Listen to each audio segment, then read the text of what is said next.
people will always tell me, oh, Italy is very racist. I say yes, but so is France, where I'm from. And I think I rather feel a foreigner in a foreign country than a foreigner in my own country. That's the thing.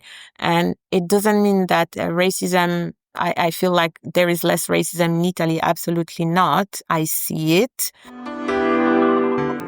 Welcome to Flourish in the Foreign, the award-winning podcast that celebrates, elevates, and affirms the voices and stories of Black women living and thriving abroad, while exploring living abroad as a pathway to wellness.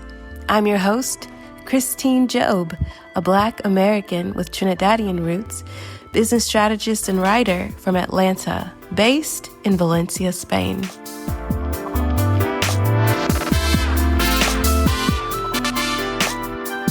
Hey everyone, welcome back to Flourish in the Foreign. I am your host, Christine. If you're new to the show, hi, how are you? Take off your coat, take off your shoes, relax yourself, and welcome to your new favorite podcast. Yeah. Welcome to the show. I'm so glad that you decided to check it out. And before we get into today's episode, I want to tell y'all about Expat Well Financial Forum, hosted by the Black Expat.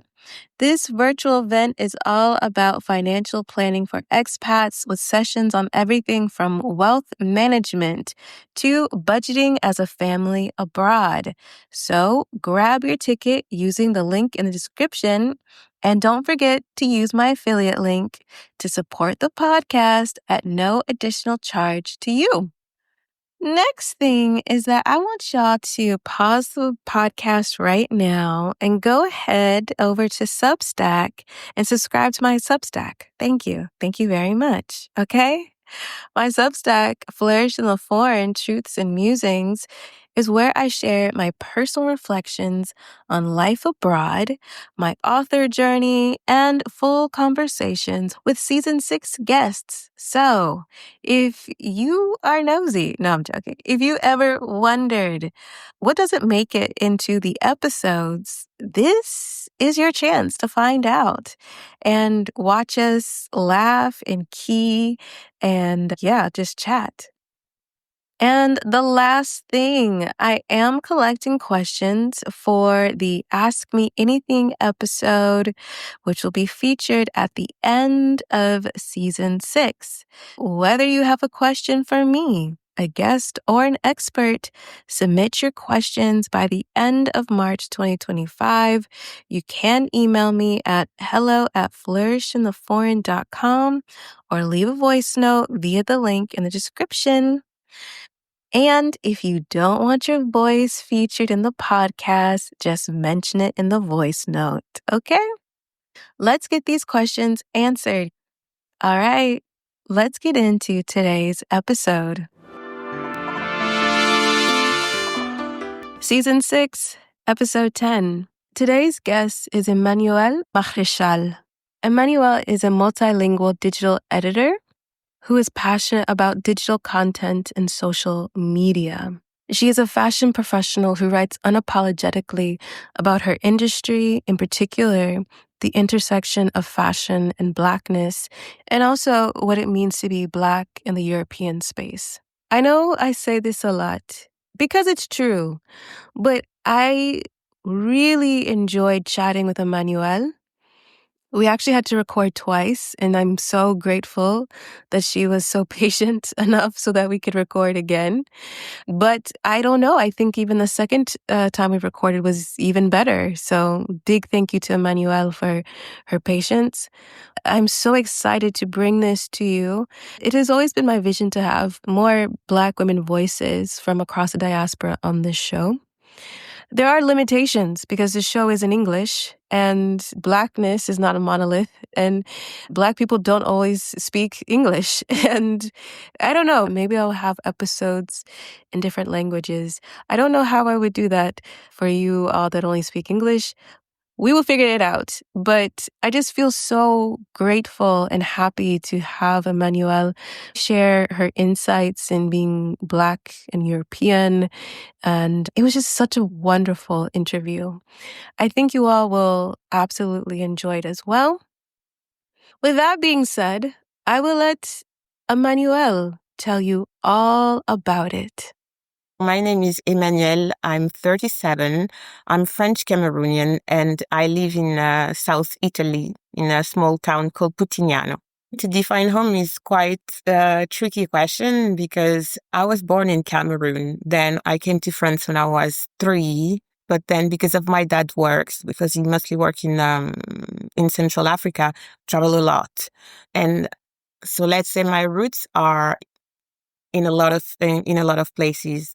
So I grew up in Bordeaux, in the southwest of France, but my dad is also from a western region called Vendée, and I have a deep connection with that region. I used to go there to see my grandparents every holiday, and even though I didn't live there per se, I feel a deep bond to that region. So it's a bit difficult to say. And there is also Cameroon, where I am from. So it's a little bit difficult to answer that question because I feel like I've been a little bit, here and there. But yes, I spent most of my life in Bordeaux, but I don't necessarily feel I come only from that place. And my childhood, like I said, my dad traveled a lot for work, so we moved a lot around. That's the reason why, for me, I think I have the type of life I have, because I've never seen myself living in France. I've also studied languages, which, I studied Italian to be, more precise. So I didn't see myself staying in France after. It was natural for me to think, oh, I'm studying Italian, so let me go and do an Erasmus in Italy to further my knowledge of Italian language. And after that, I was like, you know what? I find myself so well in that place that I just don't want to go back. So bye-bye, France, literally. I asked Emmanuelle to tell us about her experience in university, where she attended, what she studied, and how she made the decision to take an Erasmus or study abroad exchange year. So I studied in a very specific environment in France, Italian. It was not in university in France. It's called classe préparatoire. It's I don't know the equivalent. I don't know if it's prep school, and it is to prepare you for entrance exams for some of the most important literary schools in France. I studied Italian there. Italian was my major there, and I had 9 hours a day of Italians on top of other subjects. So it was very heavy material. And when you finish it can be in 2 or 3 years. When you finish it, usually you have the equivalent of a bachelor's degree in the subject you majored in. So after that, because I worked so hard on this, and I was like, do I want to go to university? I didn't have any idea of what I wanted to do next. And I was like, let's just do an Erasmus, because I've always wanted to go to Italy anyway, to study, to further my knowledge, like I said before. So I was like, it's just the right occasion. And they proposed me many cities in Italy. And I chose the University of Bologna because it is one of the oldest one in the Western world. And I don't know, the vibe of the city, I just liked it. It was not too big. It's a small city. So I like, that I could do everything by foot. I don't know. I just felt good about it. I went there because the other cities were Rome. I've already been to Rome for a school trip and after on a holiday to visit some friends I've met there. And I was like, fantastic city, full of history. But I don't see myself studying there because it will be such a mess. Like, I would have had a lesson in one area of the city and then the next lesson on the other side of the city. And Rome is so big. I don't have the time to be stressed about my studies. I was already stressed before because of that prep school I did that was very intense. I don't need that. And yeah, so I studied, like I said, Italian language and culture. But then after my bachelor's degree, I was like, you need a job. So try to find, a master to study something where you can get a job. So I studied political sciences and I have a degree in international relations. I did it in Bologna. I didn't because I chose not to go back to France because after my Erasmus, I was like, I called my dad. I was like, you know what? I will never come back because I found myself very, I just liked the vibe of the city, the people I was living with. My flatmates were two Italian girls first. At the beginning, were six girls, and then we became three. And I found myself great with everyone. And then they were like, "Why are you going back to France? It feels like you love Italy so much. Why are you even going back to France?" I was like, "Actually, I don't want to go back to France." So I called my dad and I say, "Look, I think I don't want to go back."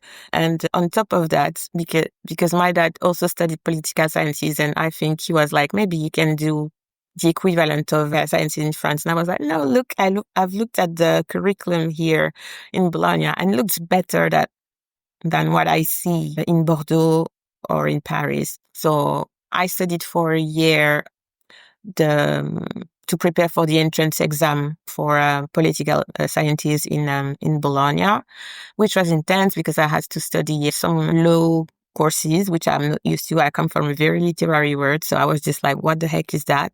But I made it.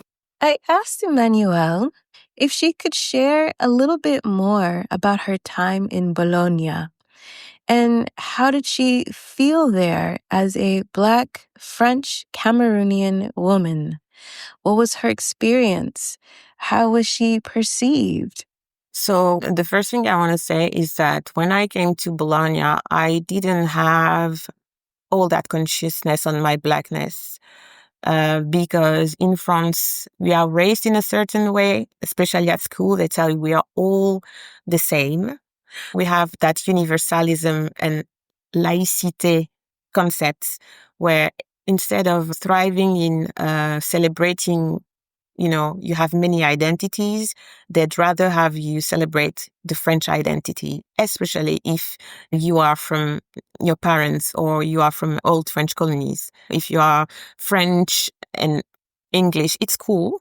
But if you are French and Cameroonian, no, it's not cool. They want you to emphasize your your Frenchness with that type of education. And also because I was raised by a father who is French and white, he also gave me that kind of education. So for me, it was a lot of unlearning that I had to do.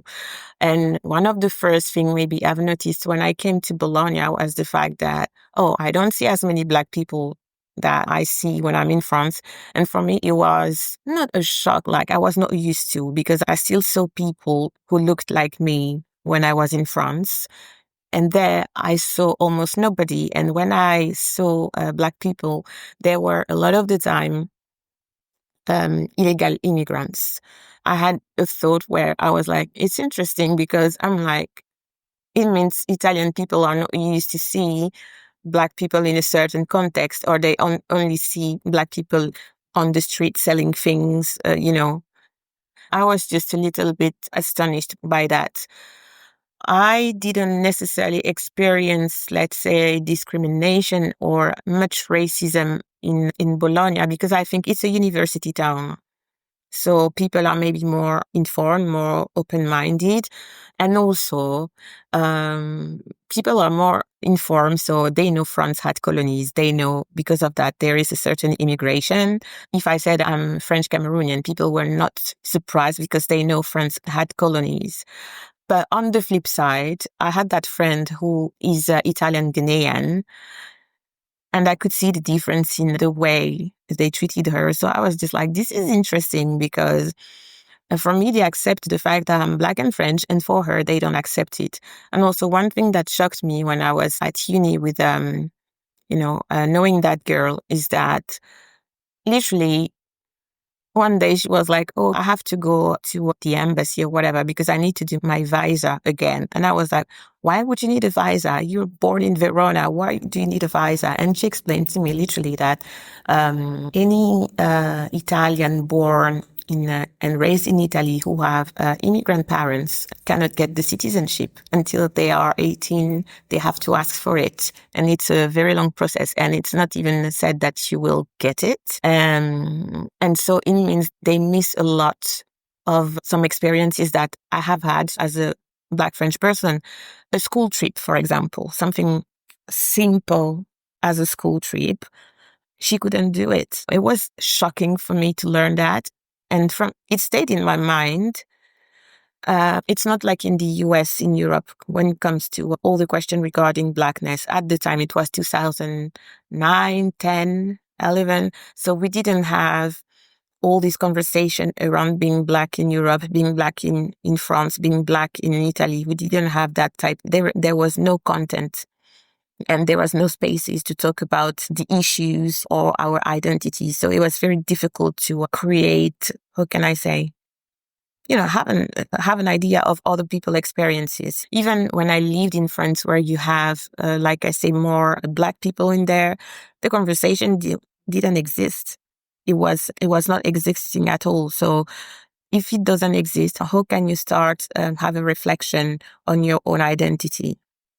And also because they are always like telling you you're French. So how can I, start thinking, yes, I'm French, even though I had experiences where I started questioning my Frenchness, because obviously in France, I have experienced racism. And I was like, this is my country. That is so weird that people react in such a manner when they see me as a tour guide, for example, like telling me, oh, you're a tour guide. This is really nice what you said. The tour was really nice, but it's weird that you are Black and African. Because I had that woman that came up to me. She asked me where I was from. I told her, yeah, I'm French, but I am also Cameroonian. And she was like, you cannot be Cameroonian. You must be from the Caribbean to know so well French history. And I was like, how dare you tell me, my history, because I know it better than you. And for you to assume that I should know better French history because I should be from the Caribbean rather than from Africa is very weird reasoning. This tour guide experience started making me think about the way French people perceive other French people who are another background. So I was just like, this is interesting that you have that, because when I was a tour guide, I saw people coming from all over Europe. And like I said, I think for many countries in Europe, they have integrated. You have French people that can be Black, that can be Asian, because they know a little bit about the colonial history of France. But French people themselves, they ask you stupid questions about why you speak so well French. How come do you know our history? Or the worst thing they can tell you, it makes you feel like you're a little monkey that learned so well, Frenchness, when it's actually part of you because you're part of the society. So it was a very enlightening experience, but at the same time, a traumatic experience, because I was also physically assaulted by someone. When I was a tour guide, someone who told me, it's because of you that we don't have work. And I was just like, what, what do you mean? Because first of all, you don't even know my family background, because like I said, I was raised by a white Frenchman and by a Cameroonian woman. Nobody stole any job as far as I know. And also in my family, because my mother there are 10 siblings, and all the stories of immigration I know from them. And also because when I came here, I was an immigrant. I didn't come here with the French citizenship. I arrived there, I was still Cameroonian. So all the stories I have within my family of, they like to call it integration. It's not a story where I see people stealing jobs. It's a story where I see people trying to make a living because they have family members to support, because they just want to evolve, to fulfill their dreams in doing something. It's not like they arrive there thinking, oh, we're going to rob the jobs of people coming here. So when I hear something like this, I'm like, you should first talk to people who have immigrated in the country, and also ask you a question. Would you say the same of a British person coming to France? Would you say the same of a Spanish person coming to France? Would you tell them, you're here to steal my job? because it's so, why don't you question someone who is white coming in your country to quote unquote live a better life and have better opportunities? I think it's especially the case now when I see a lot of Americans coming, for example, to Italy to buy a house, or I hear they go to Spain or Portugal, all these places that have kind of Mediterranean climate and have a better, let's say, for them, for the way it was marketed and publicized, a better way of life than in the US. Then you come and buy a house. These people also live in Portugal, Spain, and Italy. I think the economy is not that good for people that are living there and are from the place, but you come here because you see advantages. But then when you see immigrants from the global south coming, you're like, how dare you? So for me, it's, you have to see the two sides of the coins. So Emmanuelle described an incident in which she was discriminated against and assaulted. And so I asked her if there were any protections for that type of assault. Would it be called a hate crime, like it might be in the United States? Are there any types of regulations or laws to protect someone from obviously assaulting you due to your race, your ethnicity, your nation of origin, the color of your skin, etc.? Technically, yes. Technically, yes. But I have a problem because in France, it will always be said, it's someone who is dumb, who does this, who is not intelligent. And they will never say it's a result of the system, of systemic racism, that they behave in such a way. So even sometimes the fact they call it a hate crime for me is a problem, because it avoids calling it racism, calling it what it is. So I think sometimes when you call something a hate crime, for me, it means that you are talking about the emotions rather than the system being problematic, the system creating, insecurities, for certain type of citizens. So I have issues with the term hate crime. I would rather say, oh, someone did this and was judged because this was racism, this was whatever type of discrimination. Because if you don't call a spade, then it's easy for people to tell you, oh, but there is no racism in France, or there is no racism in Italy, or you see racism everywhere, you're exaggerating. Because there is also this conversation that when you talk about racism, oh, we are not the United States. We are not in the United States. I'm like, but you are the OG colonizers, and they just learned the book from you. So I'm just like, what are you talking about? And also because they will tell you, oh, but because they had slaves in the United States. I was like, yeah, you had slaves, but you hide them in the Caribbeans, or you let them in the colonies. Because for me, colonization is just, how do you call that? Slavery 2.0. I don't see it as different from slavery. The only difference is that you made people feel like they should be like you. You gave them education, but according to your standards for them to work for you. And they were never free in their mind because you told them to be lesser, to think lesser about themselves because of your education. So, I'm just like, it's such a hypocrite system we have in France and Europe in general, I think, regarding racism. I was really glad that Emmanuelle mentioned how the US is scapegoated a lot around the world. It's an entirely complex and different conversation than we're having in this episode of this podcast, because I find, and I've spoken about this with several of my friends around the world, is that people really like to gaslight Black people by basically saying, you're not in the US, so you should be happy no matter how you're treated somewhere else. You know what I mean? It's pretty incredible, and it's pretty rampant, I would say, that type of sentiment. Whereas I am like, treat me with respect and dignity, or you can get the F out my face and catch these hands, because what are we talking about? I don't appreciate someone trying to tell me I need to be grateful by their disrespect, or by the fact that they are not murdering me in the street. That's a pretty low bar to clear. And Emmanuelle had even more to say on the subject. For example, when George Floyd passed away, everybody was like on the street, blah, blah. And I'm like, it takes you when a Black American man to die to talk about, it's not only about police violence because they want to make it a lot about police violence. In France, we do have a lot of police violence against especially Black and North Africans people. But in Italy, for example, where I was shocked, yes, you have police violence, but it's civilians. You have cases of civilians killing Black people on the streets as if it was normal. I know in Portugal it's also the case that you have civilians that kill people like that. And I'm just like, do you realize it's not just the police, it's everyone, you know? And then you're like, we are not like the United States. Ask you some questions.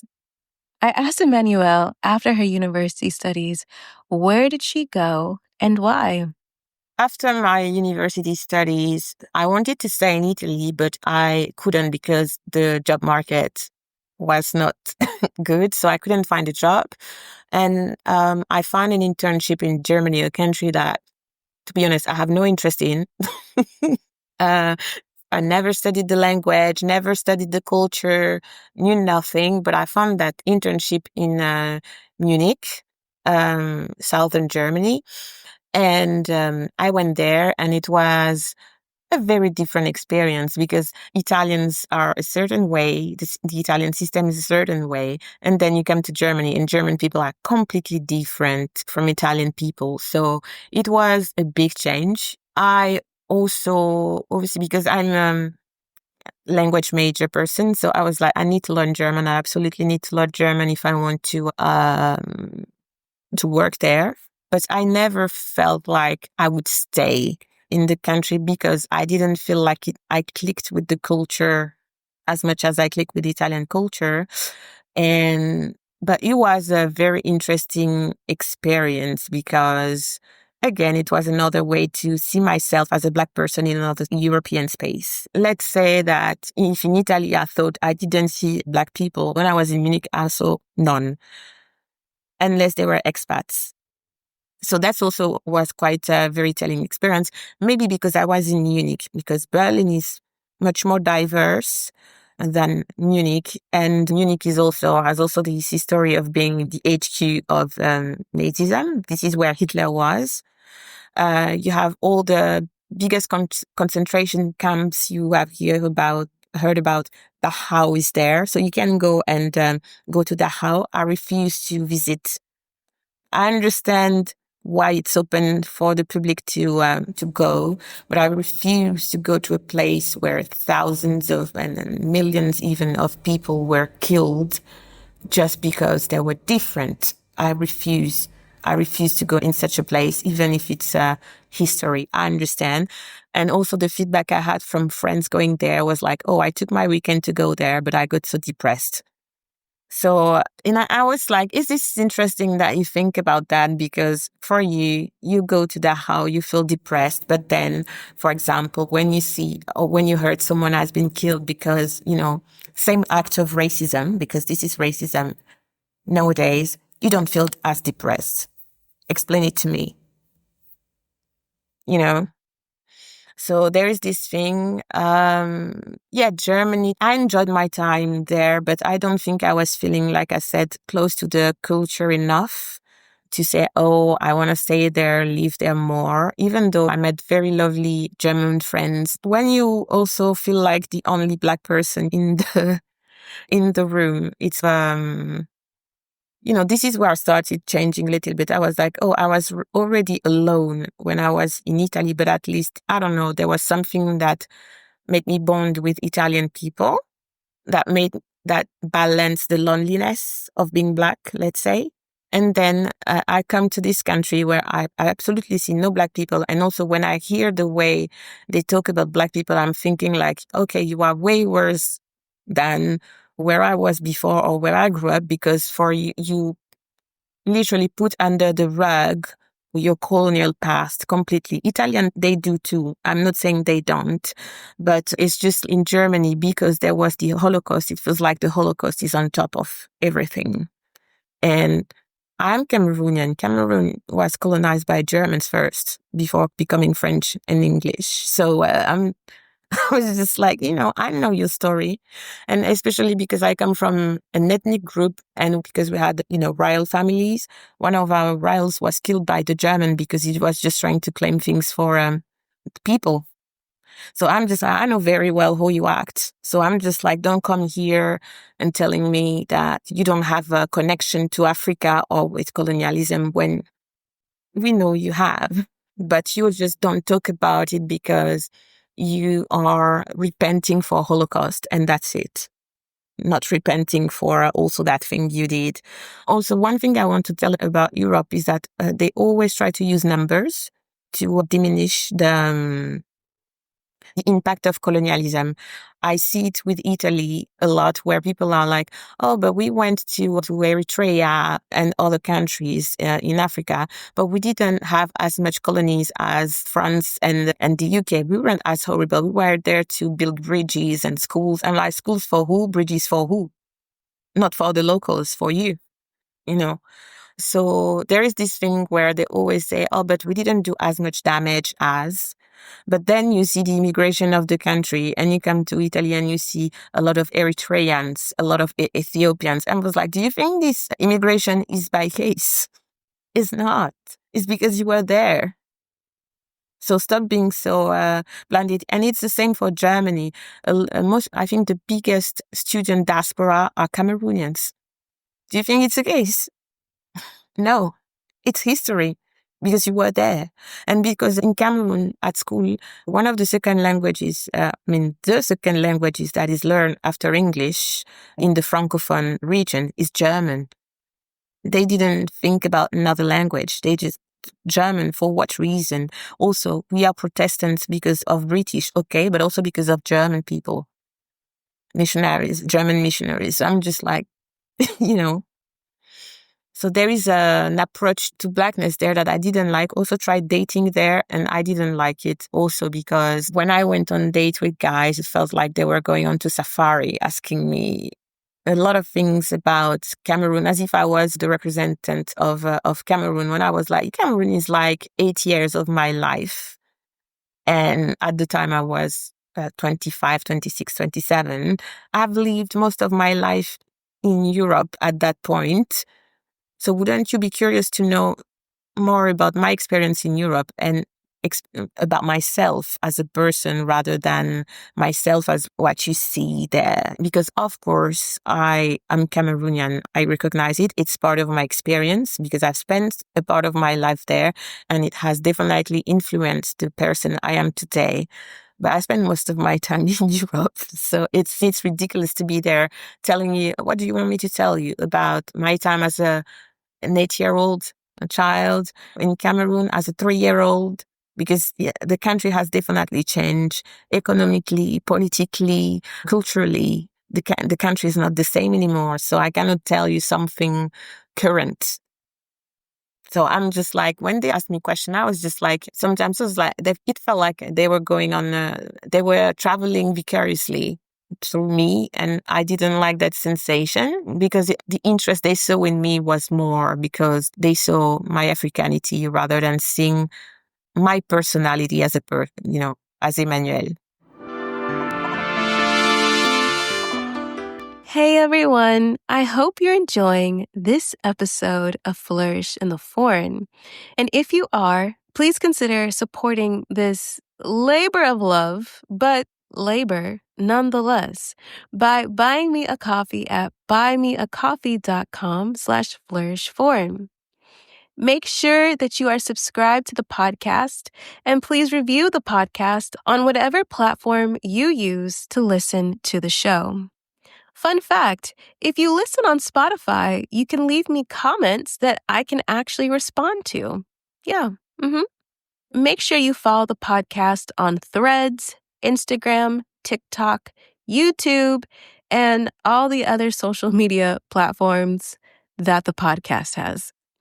If you want to read more of my personal truths and musings as I explore and navigate the intersection of migration, Blackness, womanhood, and wellness, be sure to subscribe to my Substack, Flourish in the Foreign, Truths and Musings by Christine Job. And for all other Flourish in the Foreign resources about moving, living, and thriving abroad, including guides, courses, and more, be sure to go to flourishintheforeign.com. All right. Thank you so much for listening to this episode of Flourish in the Foreign. Now, back to the episode. I asked Emmanuelle about her experience after Germany. Where was she? What did she do professionally? And how did she feel? So after Germany, I found a job in the UK, but because we learn English at school, right? Also, I did a very specific program at school when I was in middle and high school called a European section, where actually they, instead of just teaching you English, you actually learn about American and British literature and history. And all the classes are in English. Like, it means that your lessons is not like a teacher coming and speaking to you in French about literature. Everything is in English, as opposed to other classes where they would speak a lot in French to explain something in English, you know? So I thought, I know Great Britain. And then I arrived and I was like, the accent, first of all, because we are used to hearing, at the time it was still cassettes, not even CDs, you know, you still hear this very, how can I say, standard British accent, and you think you understand it. And then you come to London and you realize that every area of London, people have a different accent. And you're like, where am I? Did I learn English? No. I don't think so. So there was this thing. And also because of American series, we are more used to hear the American accent than the British accent that is very diverse, to be honest. When I say London, every part of London have a different accent. I'm not joking. So imagine region to region also. So there is that. But when I came to London, first arrived, I came there to work because I work in fashion. I'm a copywriter, a sub-editor for fashion websites, luxury fashion websites. And I came to work for a British institution called Topshop at the time that was still existing. And it was a very interesting experience because even being there, I understood why there was Brexit. before it happened, because I was like, you want to go international, but you come to countries, instead of trying to adapt to the market you have there, you come there with all your Britishness and thinking people will find you fantastic because you're Topshop and you're British. And I was just like, well, that it doesn't work like that. For a fact, I've been working in localization because this is how it's called what I do. You have to find ways to market your products to the countries. It's not the other way around. It doesn't work that way. And they wanted to expand the French market, but instead of maybe finding someone in the marketing team, in each team that was needed to work on this, I was just an editorial assistant, and I was doing so many jobs to have more sales for the French market. And I was just like, I'm just but a copywriter. I'm not a marketing person. I'm not a business person, but I've learned so much from that experience. But at the same time, it taught me a lot about how actually Great Britain and London in particular is seen as this international town. But for me, they are very close-minded in the way they approach things. And I think it's due to the fact that English is spoken everywhere, and they assume that everyone speaks English. So there is no curiosity about the others, or if there is any curiosity, it's very on a superficial level. A stupid example is I come and I say I'm French, and they say two words in French, and I'm like, oh yeah, and I can do full sentences in English. What? You think you're special or what? So this is these things. And also because I still think they are, Great Britain and France are very similar in the way they think they are the greatest, the best, because of their history, because the way they colonize people. And I think still have this very imperialist mindset. Everywhere they go, they think they're going to have it. That was my impression. British people, lovely people, but as a country, as an institution, that's how I perceive them, not very open-minded. And another example of that is when I came to Topshop, many people actually took a sabbatical. And when they came back from the sabbatical, they were like, oh, I toured the world. And I was like, where did you go? Oh, I went to Australia, New Zealand, and the States, and India. And I was like, this is your tour, your world tour, all ex-colonies? This is what you call where you can speak English? And I was like, India might be a little bit different. Okay, this is maybe the most different because you don't have, as white people. Okay, but it's still an ex-British colony, and wherever you went, you still spoke English. So I was just like, what did it change? For me, it was a little bit like, yeah, you go travel, but you don't really put yourself outside of your comfort zone, let's say. You're going to tell me Australia is different, India different. Yes, all right. But in terms of language, when you can still speak your language and you don't have to try to communicate with people and understand that they think differently. For example, when I went to Germany and I didn't know a word of German, obviously the communication was hard and I had to learn German to try and communicate with people. Even let's say if it was for a holiday, I was out of my comfort zone and it showed me I could be a different person from that standpoint. It showed me that I could have different skills. Whereas here, I feel like you go somewhere and you still speak the same language, even though culturally it's slightly different. It's not as big of a difference, in my opinion. Maybe I am not seeing the whole situation, but for me, it's just like you don't make much effort. So basically, during the pandemic, I lost my job in London. So I started freelancing. And I was like, since I'm freelancing and I've always wanted to go back to Italy because this is the place I feel the most myself, let's say. I say, okay, let's go back to Italy. And my plan was to go back to a town near Bologna, but I changed my plan and went to the south because, story is I had an ex-boyfriend and I stayed friends with him for a decade and he passed away. And when he passed away, I went to Cesena to say goodbye, met his family. And he was also a big womanizer. So I met all the ex-girlfriends. So, it was a very sad times, but at the same time, such a beautiful encounter, let's say, with all these women, all the family. I kind of knew it would be like that because I knew him. But it was so funny, there was this sisterhood created, the family that welcomed all of the girls because we are a lot, we were a lot. And among all these girls, I met one girl with whom I bonded particularly. And she told me, oh, do you want to come to Apulia for holidays? This is where she's from. And she said, I live in Putignano, just come for a holiday. And I came there for 2 weeks and 2 weeks became a month and I didn't want to go. And at the time I went back to France to my parents because I just wanted to sort out the situation. Should I stay in London? Should I go to Italy? And after that trip, this friend told me, I don't know why you want to go to Cesena because you will have to rebuild all your social network. It would be a lot of work.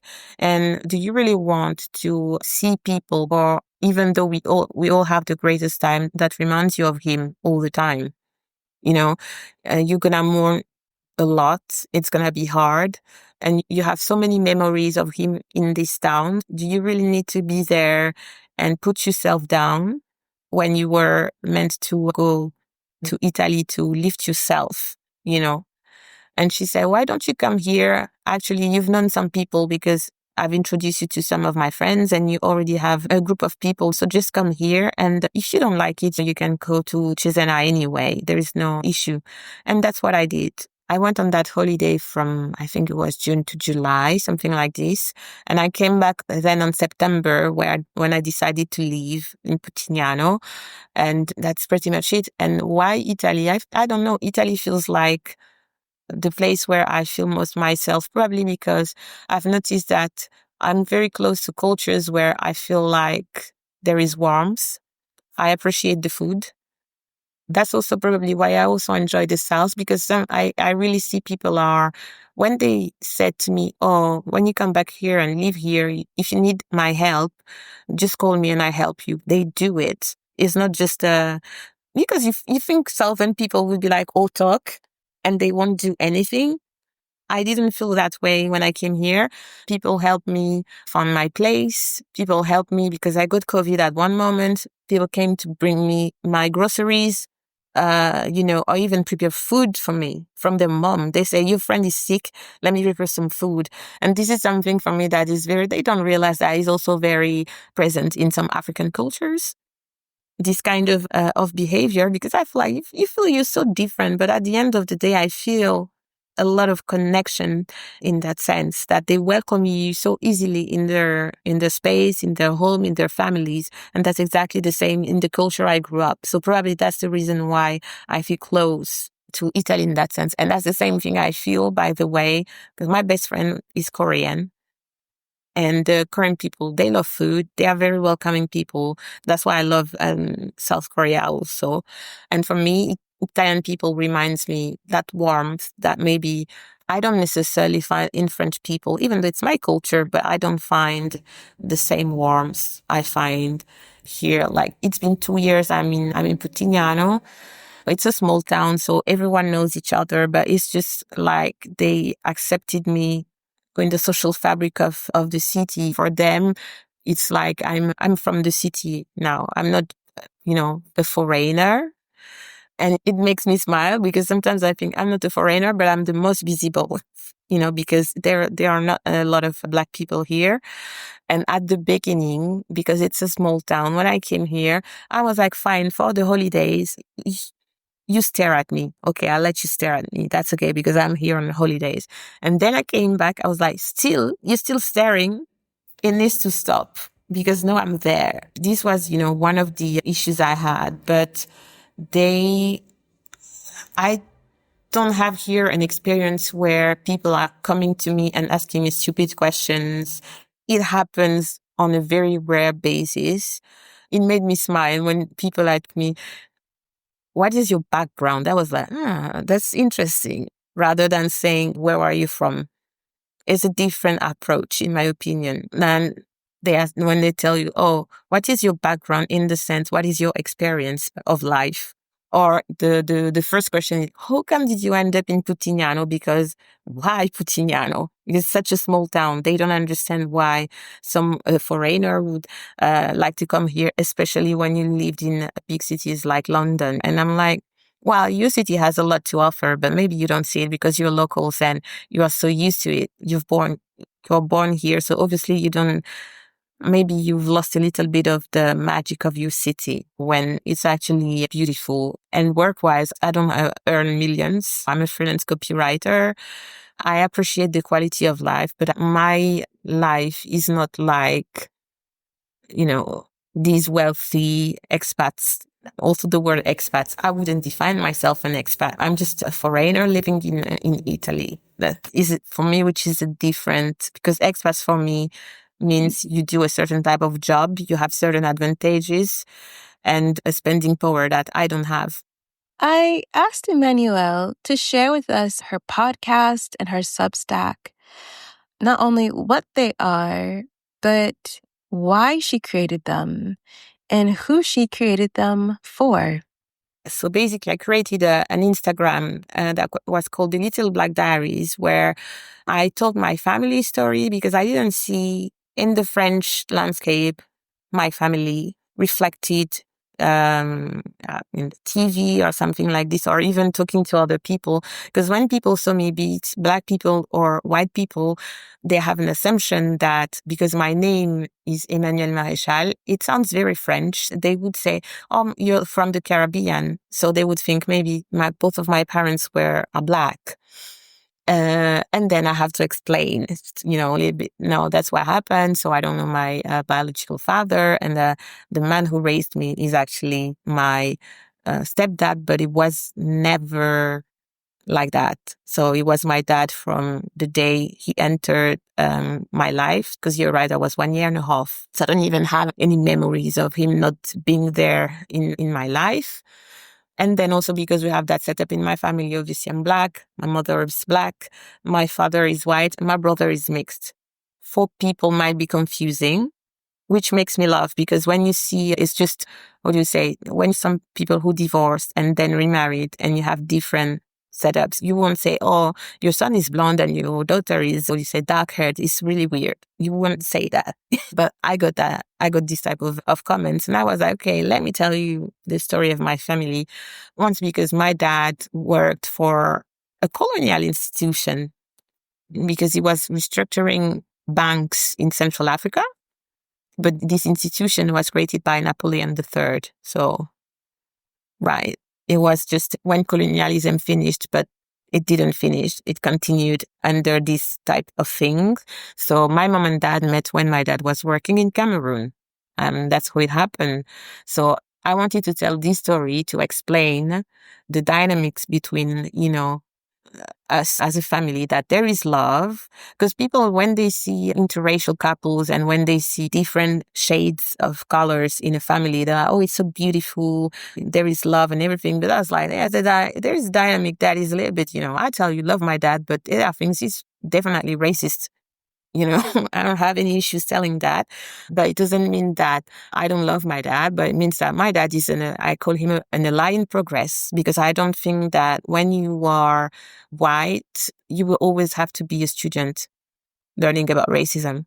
I don't think like you, all your life, one day you will wake up and become non-racist, because you've grown up in a certain setup. And that's the case for my dad. Like I said, he worked for a colonial institution, was born in 1945 when France was still an empire. So there, he has still some beliefs that for me, I'm just like, when he tells me things, I'm just like, okay, I don't share these views, Daddy. And we talk about it. When we talk about them, we confront each other.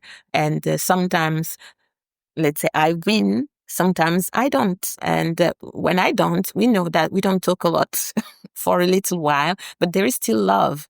And I want people to understand that there is love, but there is also these tensions within my family. So I started this for that reason, but I also wanted to expand the conversation to Europe, because after leaving France, being in Italy, then in Germany, then in the UK, it really awakened something in me where I saw, so as Black people, we are perceived differently. Even though we can live the similar experiences, there is still differences between us because we don't come from the same countries, and also history is different in each country. So it's interesting to see how we are perceived in different European spaces, because it is not something that is discussed at all. There is a lot about Afro-Americans, but there is nothing about Black people living in other spaces. So I wanted the page to be about that. And through that page, I met my coach, who is Italian Eritrean. And she literally had that idea of doing a podcast, but she couldn't find someone. And then she said, oh, it's interesting because you come from a very different space. So you have a different point of view and we can come together. So we did that podcast called Black Coffee. And we obtained some funds from the European Union to do it. So that was good. And basically, we talked about Blackness in Italy because this is the space where we were living, but also me being French and Cameroonian, also trying to bring my own experience in that podcast. So we interviewed many Black Italians, and we made sure to interview people from all walks of life, from someone who created the first, I think, haircare brand in Italy for Black people, from, I don't know, that guy who is from Naples, because there is also, yes, you have Black people in Italy, but they don't talk much about Black people in the south of Italy.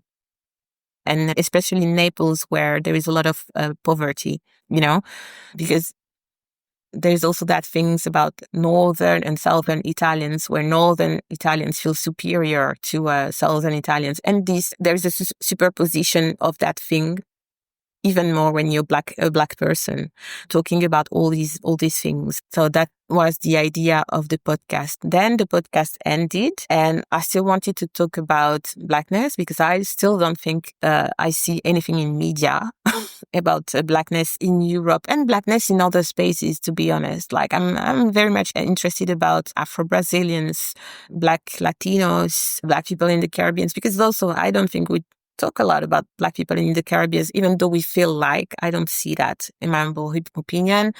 Also, Black people now in Asia. So many things, I'm interested in that. And so I started my newsletter to talk about my experience as a French Black person, and then still expand the conversation on different topics about Blackness in Europe, but also expand it to the world. And I also talk about fashion in that lens too.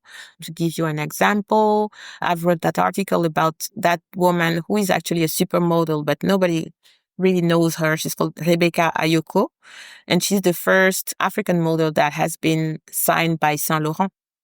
And her experience was so interesting to know, because she explained me how she became a model first in Africa, and also because she is actually from Togo, but then she went to Côte d'Ivoire. And from her story, you understand how fashion was in Africa at that moment. And it was so interesting. And how in Paris, and how Black models were in Paris. And she said, at my time, all Black models, they were only Afro-Americans.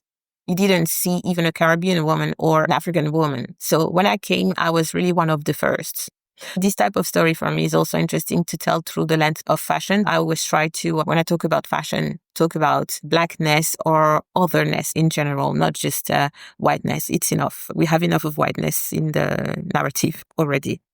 I almost forgot to ask Emmanuelle about dating abroad. I know. She actually reminded me. So thank you, Emmanuelle. I know a lot of Black women are afraid of dating when they are abroad. I understand that. But at the same time, I'm also like, try to ask the good question when you meet someone. When I met my boyfriend, and I did with all the guys I had a date with, I speak about my podcast, I speak about Blackness, and then I see the reactions. And from that, I can already tell, I sprinkle a little bit of, I say it as it is nothing. Oh, by the way, I have a podcast about this.